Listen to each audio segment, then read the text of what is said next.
Hi friends, मैं हूँ दिनेश और आप सबको अपने चैनल में फिर से स्वागत है। अगर आप अपने चैनल में नए हो, चैनल को प्लीज़ सब्सक्राइब कर दीजिए और आप पुराना हो तो धन्यवाद आपको फिर से देखने के लिए। तो आज हम लोग बात करने वाले बिल्डिंग कंप्लायंस के तो आज हम लोग बात करने वाले हैं बिल्डिंग कंप्लायंस के बारे में। देखिए फ्रेंड्स, कंप्लायंस का जो डॉक्यूमेंट है वो बहुत सारा मेंटेन करना पड़ता है, जो फैसिलिटी मैनेजमेंट में होता है। तो एक साथ अगर मैं सारा लिख दूंगा तो वो आपको ही समझ में नहीं आएगा, तो इसलिए मैं थोड़ा थोड़ा करके आपको लिखता हूँ और थोड़ा थोड़ा करके आपको समझाता हूँ, ठीक है।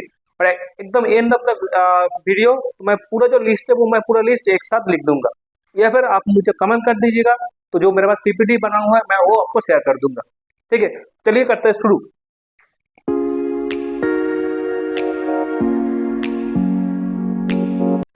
देखिए फ्रेंड्स, जो बिल्डिंग कंप्लेक्स में है उसमें एक आता है फायर एनओसी। फायर एनओसी क्या होता है? जो बिल्डिंग है अकॉर्डिंग टू फायर जो नॉर्म्स एंड रेगुलेशन है, वो उसके तहत जो बिल्डिंग में फायर इक्विपमेंट लगा हुआ है वो मैच करता कि नहीं, मतलब सही से अकॉर्डिंग टू हैजर्ड वो स्प्रिंकलर सही से है कि नहीं, अकॉर्डिंग टू फायर नॉर्म्स जो हर एक होस पाइप है, होस ड्रिल है, या फिर फायर पंप रूम हो वो ठीक ठाक है कि नहीं, वो सब इंस्पेक्ट होने के बाद एक सर्टिफिकेट दिया जाता है। एक सर्टिफिकेट दिया जाता है जिसको बोलते हैं फायर एनओसी, और वो 3 साल का लिए उसका होता है वैलिडिटी। वो किससे लेना पड़ता है? वो लेना पड़ता है फायर एंड इमरजेंसी सर्विस से। स्टेट का जो फायर एंड इमरजेंसी डिपार्टमेंट है, सर्विस डिपार्टमेंट में, उस डिपार्टमेंट में एक एप्लीकेशन करना पड़ता है। वो प्रोसीड्योर बड़ा लंबा है, ये तो ऑनलाइन भी कर सकता है, ऑफलाइन भी हो सकता है। तो वो एप्लीकेशन करने के बाद फायर डिपार्टमेंट से इंस्पेक्टर आके प्रॉपर्टी चेक करता है, उसके बाद फायर एनओसी दिया जाता है उस बिल्डिंग को। दूसरा एक है, इसको हम बोलते हैं सीईआईजी। सीईआईजी क्यों होता है? क्योंकि ये chief electrical inspector of government of India. तो ये जो स्टेट का वो स्टेट, जैसे अगर मैं वेस्ट बंगाल से बात कर रहा हूँ तो ये West Bengal chief electrical inspector government वो आएगा, तो हम लोग उसको शॉर्ट फॉर्म में बोलते हैं सीईआईजी। ये क्या होता है? ये होता है फ्रेंड्स, जो आपका बिल्डिंग में जो एचटी स्विच गियर लगा है, जो एचटी इक्विपमेंट लगा है और जो डीजी लगा है, उसका इंस्पेक्शन होता है सीईआईजी की तरफ, और ये हर 5 साल में बिल्डिंग में करवाना पड़ता है according to government norms. Government norms क्या है? According to central electrical authority 32, इस रेगुलेशन के तहत ये करवाना पड़ता है। इसमें क्या चेक होता है? इसमें जो आपका एचटी पार्ट है, जैसे आपका ट्रांसफॉर्मर, जो एचटी स्विच गियर है, चाहे वो वीसीबी हो गया या फिर SF6 हो गया या फिर ओसीबी हो गया, वो ट्रांसफॉर्मर और जो ब्रेकर है उसका बीच का जो केबल है, जो एचटी केबल है, वो केबल ये चेक किया जाता है। इसके लिए फीस भरना पड़ता है फ्रेंड्स, वो फीस भरना पड़ता है गवर्नमेंट को, और वो इंस्पेक्टर आता है, ये सब चेक करता है। अगर ठीक से ये सब अकॉर्डिंग टू नॉर्म ये सब कुछ प्लेस है तो आपको वो सर्टिफिकेट देता है, आपको एक लाइसेंस देता है इसको ऑपरेट करने के लिए। और क्या चाहता है? और ठीक आता है, जो डीजी सिस्टम है, जो डीजल जनरल सिस्टम है, वो सिस्टम भी चेक किया जाता है ऑल्टरनेटिव साइड। उस चेक करने के बाद वो आपको सर्टिफिकेट देता है जिसको हम बोलते हैं सीईआईजी। तो एक हो गया मेरा फायर एनओसी, एक हो गया सीईआईजी। ऐसा कर तो आपको एक दो समझ में आ गया। फिर चलते हम सीटीओ, कॉन्सेंट टू ऑपरेट। इसमें काफी सारा कंफ्यूजन है बहुत लोगों का, तो मैं इसको थोड़ा सा ठीक से समझाता हूँ। सीटीओ क्या है फ्रेंड्स? कॉन्सेंट टू ऑपरेट एक ऐसा, एक है एक स्टेट जो पोल्यूशन कंट्रोल बोर्ड है उससे लिया जाता है सीटीओ। सीटीओ में क्या क्या होता है? सीटीओ में 2 सेक्शन है, सेक्शन नंबर 25 एंड 26, जो वाटर का है सेक्शन, एक्ट 1974। इस सेक्शन की वाइज जो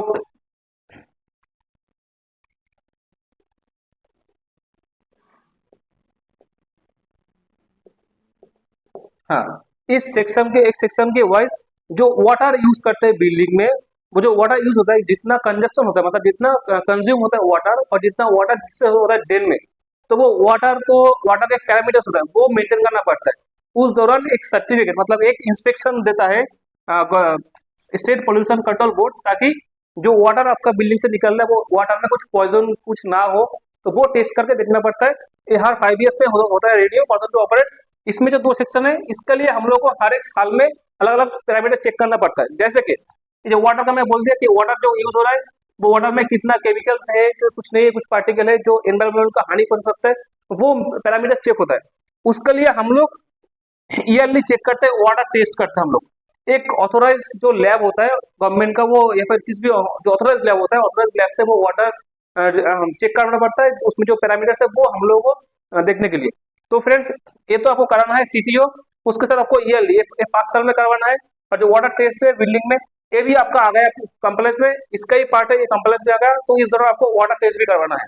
दूसरा क्या, सेक्शन 21 ऑफ एयर एक्ट 1981, इसमें क्या है, जो डीजी हम लोग यूज करते हैं, जो डीजी हम लोग रन करते हैं, तो उसके लिए जो एग्जॉस्ट निकलता है, जो एमिशन निकलता है, वो उसमें कौन सा पैरामीटर, मतलब जो कार्बन मोनोक्साइड, कार्बन डाइऑक्साइड, वो जो पैरामीटर जो एनवायरमेंट का हानि पहुंच सकता है, उसका भी पैरामीटर का कुछ लिमिट है, उस लिमिट से हम लोग डीजी को ऑपरेट करना पड़ता है। मतलब अगर वो इमिशन हाई हो गए तो हमको उस इमिशन को रिड्यूस करना है, मतलब उस पैरामीटर के अंदर हमको करना है।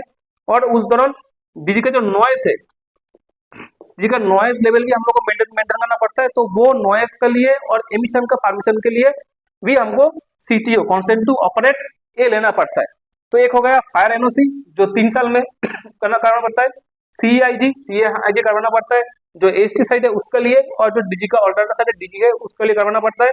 एक होता है सीटीओ, कॉन्सेंट टू ऑपरेट, ये हम लोगों को दोनों के लिए करना पड़ता है, वाटर के लिए भी और डीजी का भी लिए करना पड़ता है। और इसको मेंटेन करने के लिए, क्योंकि इसमें जो क्लॉज लिखा हुआ है, उसमें लिखा हुआ है कि ये हम लोग को हर एक साल में चेक करना है। ये टोटल जो मेन लाइसेंस है, ये तो 5 साल में एक बार होगा, लेकिन इस लाइसेंस का अंदर और 2 पैरामीटर्स आ गया, वाटर टेस्ट और DG stack emission test and DG noise test.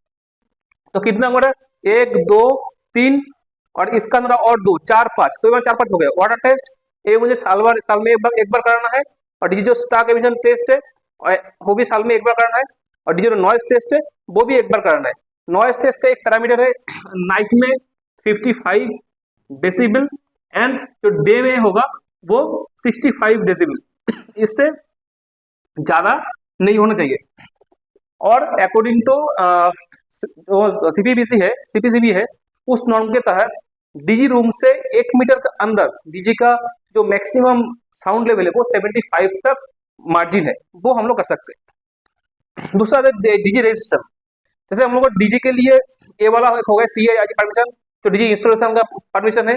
CTO हो गया डीजी के लिए, जो डीजी का स्टाक एमिशन जो है, जो एनवायरमेंटल परमिशन है, वो हो गया पॉल्यूशन कंट्रोल बोर्ड से। अब आता है डीजी का रजिस्ट्रेशन, क्योंकि डीजी एक जनरेटिंग प्लान है, हम लोग जैसे पावर जनरेट करते हैं, तो जनरेटिंग प्लान के लिए एक रजिस्ट्रेशन करवाना पड़ता है, जो स्टेट गवर्नमेंट का अंडर में आता है। वो स्टेट गवर्नमेंट अंडर में फॉर्म H1 फिल करना पड़ता है, और हर 3 साल में करवाना पड़ता है। ये कहाँ से करवाना होता है, जो डायरेक्टर ऑफ कमिश्नर टैक्सेस है, जो electrical duty director of commissioner taxes है, उस डिपार्टमेंट से ये करवाना पड़ता है। तो फ्रेंड मैं साइड में एक करके लिख देता हूँ, जो हो गया चीज। अब फ्रेंड्स डीजी में और एक कंप्लायंस मेंटेन करना पड़ता है,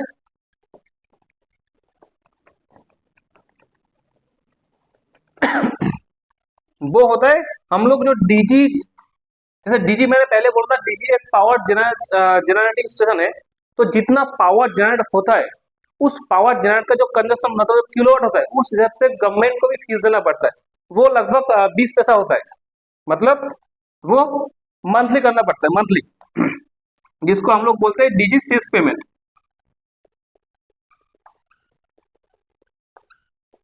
ये क्या होता है, ये मंथली होता है, ये मंथली होता है। इसको गवर्नमेंट को पे करना पड़ता है। किसको पे करना पड़ता है, इसको डायरेक्टर ऑफ इलेक्ट्रिसिटी, इस डिपार्टमेंट को मंथली जो डीजी का कंजप्शन होता है, डीजी का जो किलोवाट जनरेट होता है, उस हिसाब से 20 पैसा, अब स्टेट वाइज वो अलग हो सकता है, 20 पैसा के हिसाब से जितना होता है वो पे करना पड़ता है। और भी काफी सारा कंप्लायंस है, जैसे बिल्डिंग में अगर ऑक्यूपेंट है, तो उसमें जो ऑक्सीजन लेवल है वो मेंटेन करना पड़ता है। उसके लिए हम लोगों को yearly indoor air quality check, indoor and outdoor air quality check करना पड़ता है, ठीक है। फायर का और एक मैंने छोड़ दिया था, कंप्लायंस में क्या था, वो भी कंप्लायंस में आता है, fire mock drill. Fire mock drill, a yearly दो बार होता है, मतलब हाफ ईयरली होता है, हाफ ईयरली होता है। तो फिर देख लीजिए अभी इतना हो गया 12 टॉपिक, और भी है जो बिल्डिंग कंप्लेक्स के तहत आता है, जो हम लोग को फैसिलिटी मैनेजमेंट में ये फाइल हम लोग को हर वक्त क्लियर रखना पड़ता है फॉर कंप्लाइंस। 13 नंबर में क्या आता है, लिफ्ट लाइसेंस।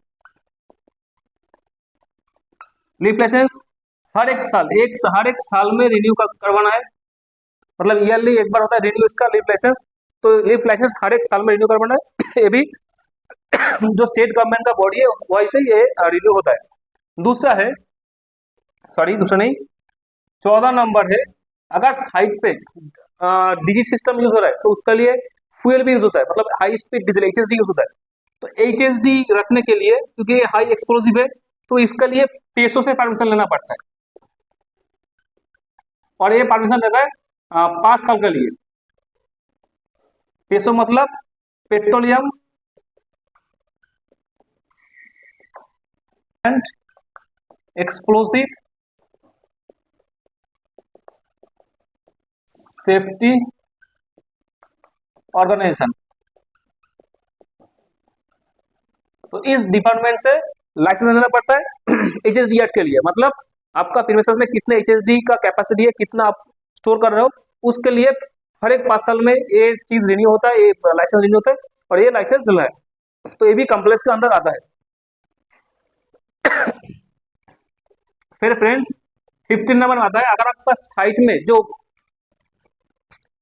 साइट में जो वेस्ट हो रहा है, जो हैजरस वेस्ट हो रहा है, जैसे आपका डीजी यूज हो रहा है, तो उसमें से जो लूब ऑयल या फिर जो फिल्टर वगैरह निकलता है, तो वो हम लोग डिस्कट करते हैं, वो हम वेस्ट करते हैं, तो उस वेस्ट के लिए भी एक ऑथोराइजेशन लेना पड़ता है, जो उसको बोलते हैं हैजरस ऑथोराइजेशन।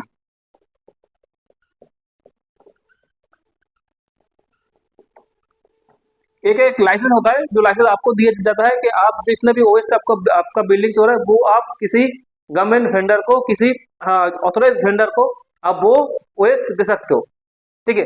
तो ये आपका ऑथोराइज वेस्ट होता है, ये आपका ऑथोराइज वर्जन, इसके लिए फिलअप करना पड़ता है फॉर्म 2 फिलअप करना पड़ता है।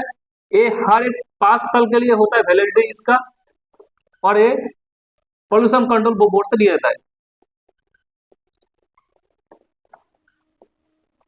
जो स्टेट है, जैसे हरियाणा हो तो हरियाणा पोल्यूशन कंट्रोल बोर्ड, या फिर अगर वेस्ट बंगाल हो तो वेस्ट बंगाल पोल्यूशन। और क्या कंप्लेंट हम लोग को मेंटेन करना पड़ता है, हम लोग को साल पे ई वेस्ट ईयरली होता है। 700 में क्या आता है, ये आता है हैजार्डस वेस्ट, ये भी फ्रेंड्स ईयरली होता है।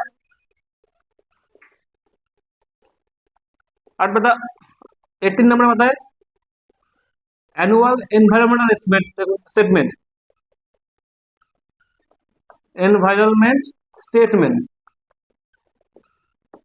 ये भी ईयरली होता है। इसमें क्या था, ईओएस पे जितना भी इलेक्ट्रिकल का सामान है, इलेक्ट्रिकल हो, एचवीएसी सिस्टम का सामान हो, फिक्चर और लाइटिंग, वो जितना भी हम लोग डिस्कस करते हैं, जितना हम लोग डिस्पोज करते हैं, वो ये ईओएस का जो कैटेगरी है उसमें आता है। इसके लिए एक फॉर्म फिलअप करना पड़ता है, इसके लिए फॉर्म 3 फिलअप करना पड़ता है, फॉर्म 3। हैजार्डस वेस्ट के लिए फॉर्म 4 फिलअप करना पड़ता है, ठीक है। हैजार्डस वेस्ट में क्या आता है, जितने भी कुकिंग ऑयल हो, लूब ऑयल हो, डीजी का फिल्टर हो, वो जितने भी आइटम है वो आता है हैजार्डस वेस्ट के अंदर में, वो भी ईयरली सबमिट होता है। एनुअल एनवायरमेंटल स्टेटमेंट क्या होता है, ये सारा जो वेस्ट होता है। अच्छा, और एक आता है जो होता है बैटरी वेस्ट, मतलब वो हाफ ईयरली होता है, हाफ ईयरली बैटरी वेस्ट।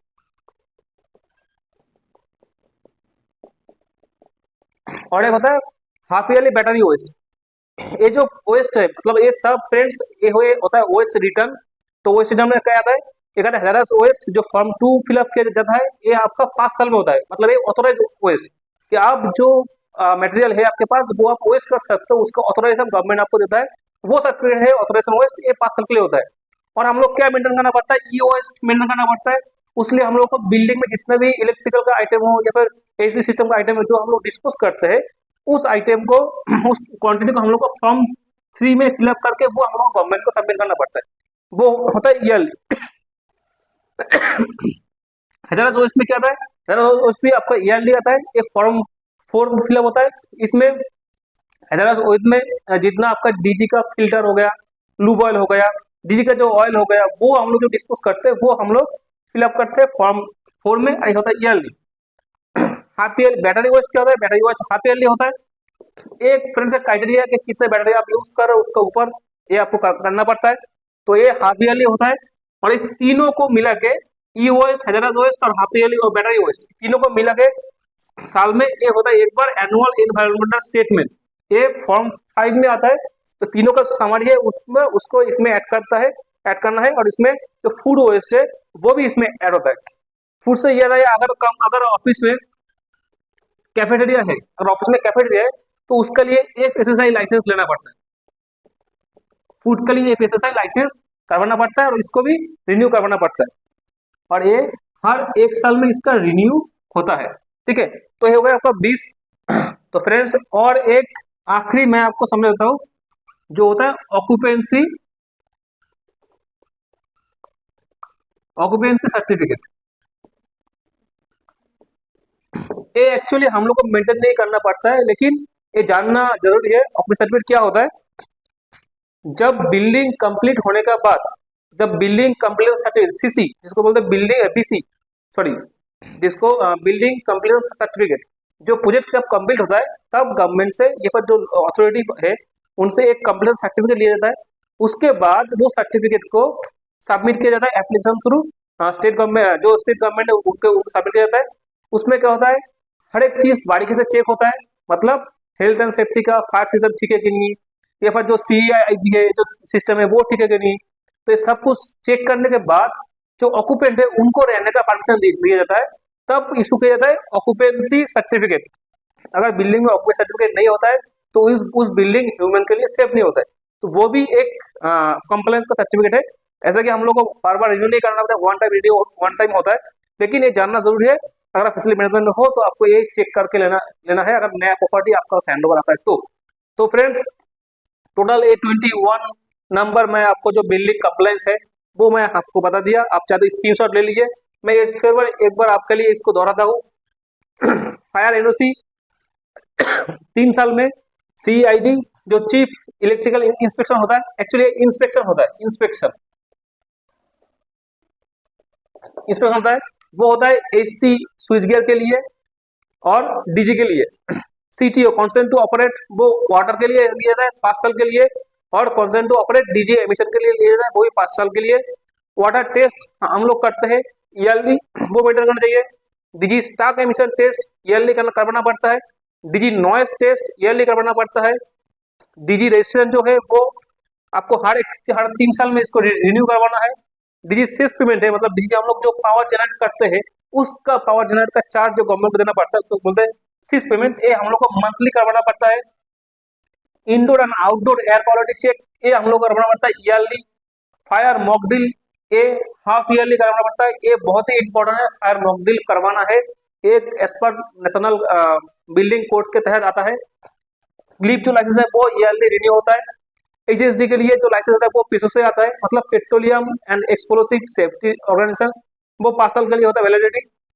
और जो वेस्ट आता है उसके लिए हम लोग को वेस्ट ऑथोराइजेशन लेना पड़ता है, फॉर्म 22 उसके लिए फिलअप करना पड़ता है, वो 5 साल के लिए होता है। ये भी पॉल्यूशन कंट्रोल से लेना पड़ता है। फिर उसके अंदर e waste, hazardous waste, battery waste and annual environmental waste, ये सब इसका अंदर आ जाता है। अगर कैफेटेरिया हो, आपके पास किचन हो, तो उसके लिए आपको एक हिस्से से ऐसे लेना पड़ता है। फूड सेफ्टी जो ऑर्गेनाइजेशन है उसको उससे, और ये 1 साल के लिए होता है। और एक होता है ऑक्यूपेंसी सर्टिफिकेट, ये हम लोग को चेक करना लगना चाहिए। अगर हम लोग वो बिल्डिंग, अगर हम लोग रहने के लिए बिल्डिंग खरीदते हैं या तो ऑफिस के लिए हम लोग वो बिल्डिंग करते हैं, तो ये वाला चेक करना है। तो फ्रेंड्स इतना ही, आप चलिए स्क्रीनशॉट ले लीजिए। अगर ये आपके आइडिया रहा तो मैं ऐसा करता हूँ कंप्लायंस में आपको कोई दिक्कत नहीं होगा। अगर ये वीडियो अच्छा लगा तो प्लीज मेरा वीडियो को सब्सक्राइब कर दीजिए और चैनल को शेयर कर दीजिए। आज के लिए इतना ही, धन्यवाद।